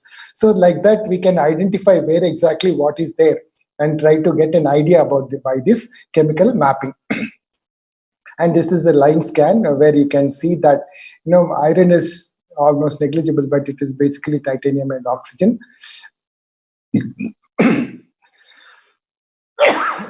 I'm coming to the end only. Okay, 1 minute. Oh, sorry. These are last few slides. So this is another material, cadmium indium sulfide, and this modified. So here again, we are doing the same things. I'm not explaining the details, but these are all catalytic applications and hydrogen production and all we have done. This is another thing, the zinc and frameworks. Here again, you can see the structures very clearly. zinc oxide and zinc oxide rods coated with copper sulfide. So these are the zinc rods which are there, and which after coating copper, these are the rods, and these are the ones which are coated with copper sulfide. These are the same image. And because here, when we take a TM image, it would look something like this, where, this is the surface of zinc oxide, and these copper sulfide particles, which are, decorated onto the zinc oxide, can be very clearly seen here because by the lattice spacing. And the elemental mapping also shows very clear that most of it is zinc and oxygen, on which there is some kind of decoration of copper and sulfur. Okay, so these are some things that we have been doing all these days, and presently what we are doing also I try to explain. And in this particular slide, I want to give you an idea about this site, what is called www.analyticalcsir.in, where the analytical facilities across the country in all the CSIR labs are available for normal use on this site. You can go through the site, look for your facility where it is there, and approach that particular lab and get your analysis done. Well, as it goes, they are all on nominal payment basis, but still, all the characterization facilities that are there in CSIR labs across the country are now available for public use. It's more than a year we are able to standardize this, and we are able to do this. So if any of you can just go to this website, look at the appropriate technique which is needed. If it is not there in IICT, some other lab may be having. Because, as I said, we are into chemical technology. But if you are looking for, say, VSM or some magnetic or electrical properties, definitely IICT will not be having it. So for that, you can go for our SICRI lab or, other labs which are there in the country, and try to use those facilities for your kind of work. So this is for your information. Thank you. Well, I have to acknowledge our director, Dr. S. Chandrasekhar, a dynamic guy, who has, is basically a natural product chemist, but he has very good, opening in all these kinds of chemical and chemistry, chemical biology, or chemical technology applications. And he is the one who motivates us to look at all these kind of work. And these are the students. Well, all my students, well, I don't say that they are very intelligent, but they are sincere and hardworking. And with that, I'm able to work with them. I could learn chemistry from them, and I could, facilitate them for getting their PhDs done in chemistry. Although I'm a physicist, all my students are chemistry, and 99.99% efforts are due to them. Okay. And these two instruments, this is the transmission electron microscope and this is the X-ray photoelectron spectroscopy. I consider these two instruments to be my two eyes in the institute, because with these two instruments, I could see the beautiful world of nanoscience and nanotechnology. So that is why I consider them to be my two eyes. And to end my talk, well, all of us know Mother Teresa. And when I happened to go to the Missionaries of Charity at Kolkata, these lines caught my attention, that what I can do, you cannot, what you can do, I cannot, but together we can do something beautiful for God. So, well, so simple, so nice of her. So nanoscience and nanotechnology, as I said, put this in my first slide also, it is a multidisciplinary area where branches of all sciences and technology have to work together to develop something new for mankind. So I think that these lines are apt for nanoscience and nanotechnology, and that's why I normally end my talk with these lines. Once again, I thank you all for giving me this wonderful opportunity, and I'm open for questions. Thank you. Thank you very much. Thank you, Sreedhar, sir. It's my pleasure. Yeah, here I want to say 3 words, sir. Here you have cough, and tough, and rough. Well, let me tell, sir. Here, of course, you have, even though you have cough here, so I think here it's very tough to explain. But the thing is, but roughly handled, sir. Roughly you handled the situation, sir. Really, we appreciate. The reason is this. Dry cough is always there with me. Well, Corona has nothing to do. It has come later. Dry cough is always there. And the other thing is, I'm not used to speaking for long, generally 40 long time. But I enjoy because each and every slide, whatever is there in my mind, I want to put in front of the student so that they carry back something home. Really, sir, on behalf of physics department, we appreciate your talk, as well as we thank you very much, sir, here. One another thing I have to mention, when we talk about CBIT, well, it is very important for me in my life because, well, as you all know, for the movie Happy Days. And thank you, sir. We visited already in 2011, sir. That's it. Remember. Yes, I really, it was a dream, well, I never thought that I would be coming and talking, giving a talk. No, sir, we are always, I welcome you, sir. No, especially after seeing that movie, I wanted to come and give a talk, and that was realized because of you people in 2011. And it's always very important in my life because it's not a privilege, sir. We will definitely after COVID, we will definitely ask you, sir. Well, I could meet Shekhar Kamla after that in one of my students' marriage. I could talk to him. It is a good memory, in fact. Yes. Yeah. Sir, now, we got certain questions from Zoom chat box as well as YouTube, sir. So I think here our Srinivas Reddy sir, Dr. B. Srinivas Reddy sir, now we will ask some questions, sir. Please try to answer. Welcome. Over to Srinivas Reddy sir. Thank you, Nataraj sir. Namaskaram, sir. Namaste, Andy. There are good appreciations from the participants, sir. At the same time, there are a few doubts they have raised. Please, sir. And I am trying to segregate them. No problem. And try to put very few in front of you with your permission, sir. It's my welcome.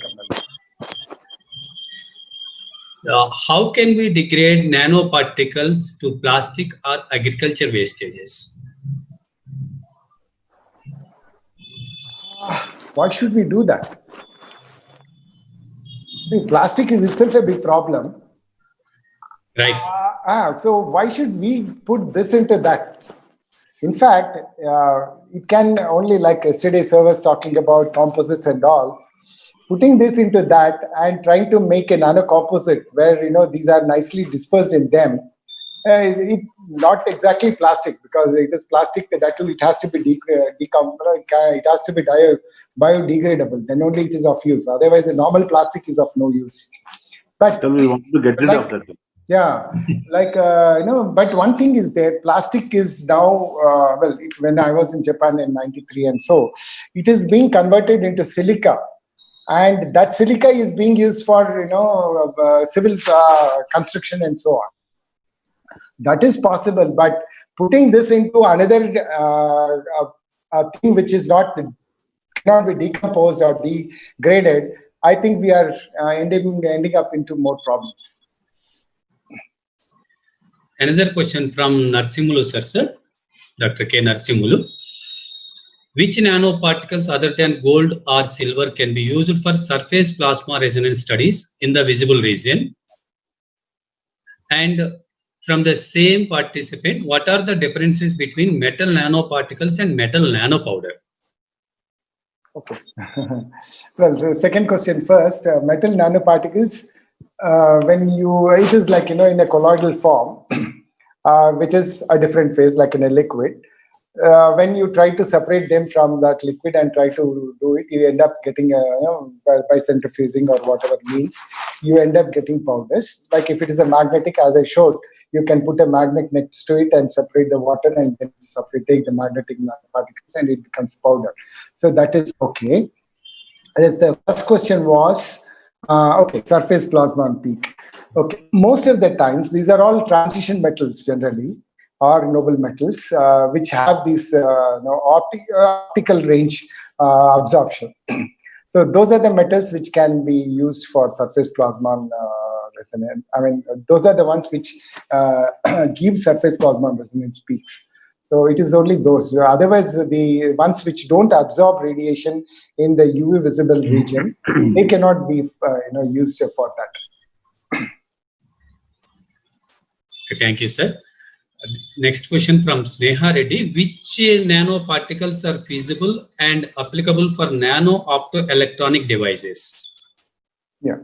Anything like, there are two properties there, optical and electric properties, optoelectronic properties. So depending on the property, like if it has to, if a conductor cannot be an electrical material, okay, but if you coat it with some surface with electrical properties, even though the base is a conductor, the surface, if it is coated with electrical properties with having colors onto it, then you have a material which has both the optical and electrical properties onto it, and you can use it. So it all depends upon the properties that we are, material applications that we are looking for.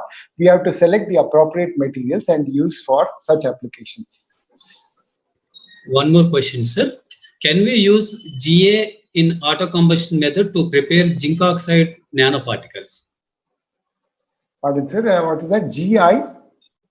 GA in auto combustion method to prepare zinc oxide nanoparticles. ZI means what is it? That zinc metal or zinc? ZNO nanoparticles. Yeah, for the synthesis of zinc oxide nanoparticles. What is that first thing? Can we use this GA in auto combustion method? Okay. GA, okay, gum acacia. Okay, fine. I was thinking something else. Okay. Any gums can be, all these gums, can be used for these kind of synthesis of zinc oxide nanoparticles, because, by doing that, what we are making is a inorganic organic hybrid material. It is having both zinc oxide and which is inorganic, and the organic material from the gum. So we are making a hybrid material. So now, if you want to remove the organic material, either you have to wash it or heat calcine it at higher temperature till this gum acacia decomposes. So which is generally happens around 330 or 340 degrees centigrade. That is why people calcine at 400 degrees, so that you can end up getting metal oxide, zinc oxide in this case, like that. So you can use whatever hydrothermal, because I've used hydrothermal and solution method. So you can use all sorts of methods for synthesis and try to see what is the difference that is actually making, and try to work on it. One more question from Wasiuddin Siddiqui, sir, Dr. Wasiuddin Siddiqui. How can we ensure that our NP's metal oxide nanoparticles will act as catalyst in visible light or UV light for dye degradation? Generally, we use the hand trial method. Is there any other approach to ensure which light used for the catalytic activity? Okay, photocatalytic activity here. So, well, as I said, it is all the band gap between the valency and the conduction band. For that, the first thing that we have to do, first thing is to know the material whether we have synthesized. If it is having by doing XRD, we can say that this material is prepared. But before that, if you can do a simple UV visible spectrum or a diffuse reflectance spectrum, and try to calculate the band gap. And if the band gap is something between these kind of materials which is already known, like titanium, zinc oxide, or combination of these materials and so on, if you are able to do that, if you are getting an idea about that, then you can go further with your applications like catalytic or whatever it is. So first thing is you have to synthesize the material. Then if you want to confirm the material, well, you have to go for XRD and such characterization, or else you can go for a UV spectra, try to see what is the optical band gap, the edge which is there, and try to take a diffuse reflectance spectra, calculate the optical band gap, and see whether if it is matching or which is there in already literature or which is theoretically possible or not, and then try to work on that. Sir, one more question from Dr. Venkat Srinivas. Which method is good for nanoparticle synthesis, sol gel or hydrothermal or solvothermal? Well, it all depends upon the material. We have to optimize the reaction conditions according to the material. So it's not that one particular method or anything like that. But most of the material, silica gel, sol gel is very, it's because you start from molecular atomic scale and try to synthesize. It is possible, but all precursors is one big problem. the precursors, getting precursors that are suitable for soil gel synthesis. That is one problem. So if such a situation is there, then we have to look for alternate methods and try to work on. Some precursors earlier, when we were doing this soil gel method, they were all expensive, like for example, germanium oxide. And such things, their epoxies and all was very expensive at that point of time. So that is one reason. But otherwise, it depends upon the appropriate method we have to follow and try to make it. Yeah. One question from Dr. S. Shravankumar Reddy, sir. While defining size of nanoparticles, I have to consider crystalline size or grain size or particle size. Can you please elaborate the difference between crystalline, grain, and particle? Okay. See, when we are talking about these nanoparticles, it can be a single crystal or a multiple crystals. Like for example, in that zinc oxide, that each particle was about 2 to 4 nanometers in size. Okay, when we take that as one single crystal, okay, and when you're talking about the whole particle, like they're assembling onto a what is called that globule of gum acacia. So it was a different thing. So these crystals grow into larger size in zinc oxides and so on. But grains are something which are there in the crystals. So I don't exactly understand why this doubt is coming for many people in this. So grains are something, it's a very important and interesting thing which people have to understand, and that's a very good question, in fact. These grains are something which are there. For example, you have alloys, where 2 or 3 different metals are there, and you form an alloy. And there you have these grain boundaries and grain things which are formed because of the formation of these alloys in different sizes and shapes. But in a crystal, if it is a crystal, it is uniform. It's a perfect crystal. Or else, if you deliberately have some dopants into it, you are disturbing the crystal structure by having these kind of dopants. But there are no grains in a crystal. So that is when you come into nano, remaining things are meaningless. Right.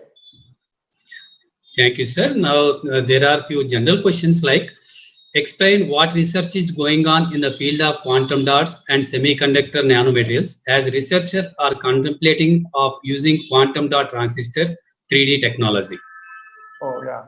So there are many things that are going on. Well, I myself am not into that, but because of graphene, this reduced graphene, and their kind of cadmium sulfide, zinc selenide, and all these kinds of materials into quantum dots, and the graphene as such as quantum dots. This is a lot of applications are there, and people are working on it.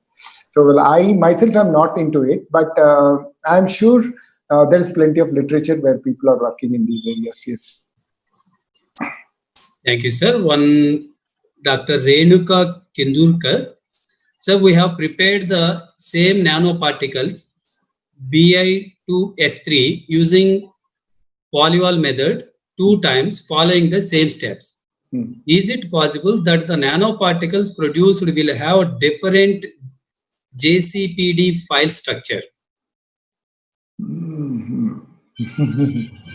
Well, if the XRDs are different, but for whatever means, it depends. As I said, crystal growth, the formation of the, it depends on the. For example, let us take the example of gum acacia with the palladium, different sizes by changing the concentration. So what happens is, like for example, I think it is bismuth sulfide. So if there are any polymorphs with the different, like bismuth can be the same, but different number of sulfur ions surrounding it, possibly that will end up in a different XRD structure.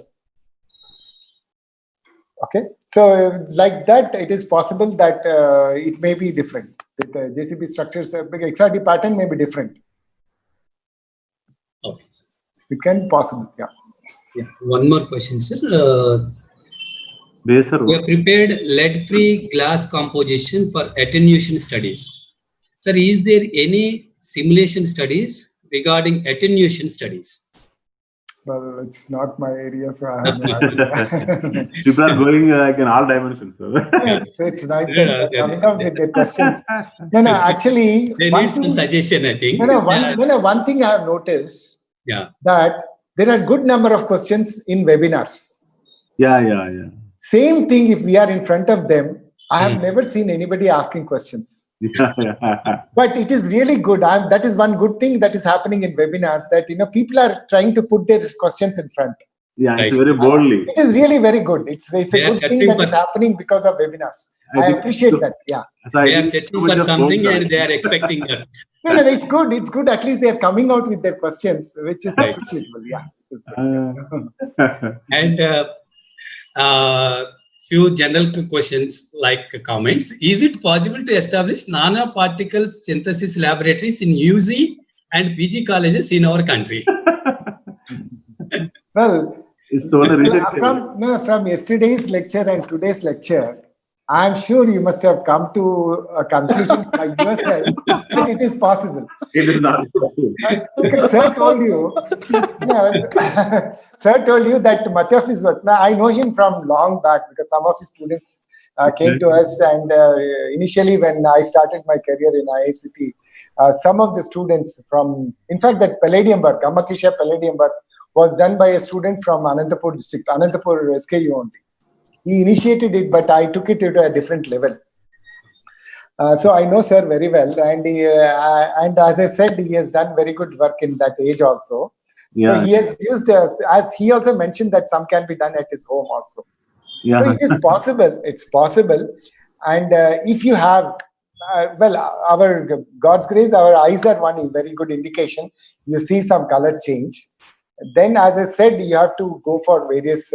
First thing is at least do a UV vis get a UV spectrum, and then if you see some change, if it is exciting, then sky is your limit. You can go on characterizing, and try to get all sorts of properties, and then you can publish in whatever journal you want. So initially, yes, and some of my contacts like St. Francis and others, they have tried to develop labs in their colleges and applied for some small projects. Some fantasy oriented, we can do it too. Yeah, some small things can be done initially can be done to create the interest among yes, because these materials can be synthesized, no doubt, but definitely after that, we have to go for advanced characterization facilities, and we are all there to do some kind of things that they are showing in science fairs and that things are. By changing color, by changing the size and yes. Those things, if you can observe some kind of trends in this thing, observations, then you can definitely go to people and try to work on it. And there is In the same way, Dr. G. Munna. Why does optical properties are changing at nanoscale? Can we engineer the nanostructures? If possible, what are the techniques we have to use? Well, the synthetic protocol is the main thing where you can see changes in the colloidal solutions. And after that, only we can do whatever we want. Like in that platinum I showed you the surfactant, the ligands, influence of ligand on the platinum nanoparticles. So you can that is basically what I wanted to make you people understand, was that these surfactants play a role in their agglomeration and all. So those are the things that have to if you can change the modification in the protocols and try to synthesize them in different colors, then definitely the properties will be different. My idea is to give that kind of a thing only. Polyaniline, small difference in the starting precursors, a major difference in their structures. So like that. So we have to think of such things. Yeah. Okay, Baisal. Thank you very much, sir. I have given a lot of trouble to you. It's a pleasure. It's a pleasure. Thank you once again. It's always like what little we know, we have to share so that we can ignite young brains. You're all big people. There are so many people. They are requesting for. It's only the fortunate. We are all fortunate that we have we are in a good institute. IICT is a very good institute, yes. And we are doing our little to, in that umbrella. That is it. Thank you, sir. Thank you once again. Thank you, sir. Thank you. Yes. Atras, sir. Okay, sir. Okay, sir. Okay, ma. Now, on behalf of physics department, I would like to mention vote of thanks. First, I would like to thank management, principal for their continuous support in organizing and conducting events like this. Second, I want to congratulate and thank you, our HOD sir, Dr. B. Lingareddy, our team captain. Always he has been saying to us, do your best, leave rest, automatically result will take care.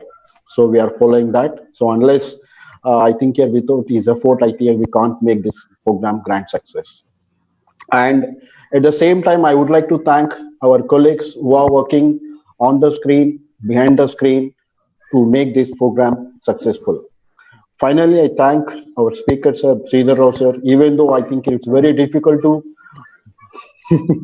explain the topic, explain topics. I think you handle very nicely, sir. I really appreciate your talk, sir.